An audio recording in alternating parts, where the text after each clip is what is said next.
રાજકોટ શહેરના રાજકોટ તાલુકા પોલીસ સ્ટેશનમાં 2023માં એક ગુસ્સીટોકનો ગુનો દાખલ કર્યો હતો, જેમાં છેલ્લા 22 માસથી ભરતભાઈ દાનાભાઈ મુછડિયા નામના એક આરોપી નાસ્તા ફરતા હતા.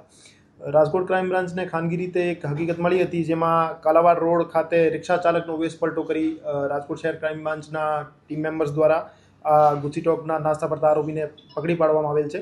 આ આરોપી વિરુદ્ધ રાજકોટ ગ્રામ્ય, રાજકોટ શહેર અને બીજા અન્ય પોલીસ સ્ટેશનોમાં મારામારી, છેતરપિંડી, ફોર્જરી અને ખોટા દસ્તાવેજ ઊભા કરવા બાબતના, લેન્ડ ગ્રેબિંગ બાબતના ઘણા બધા ગુના દાખલ છે.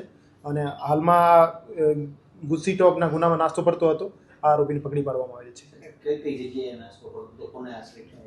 રાજકોટ તાલુકામાં જે ગુસ્સીટોકનો ગુનો દાખલ થયેલો છે, આ ગુનામાં એ નાસ્તો કરતો હતો.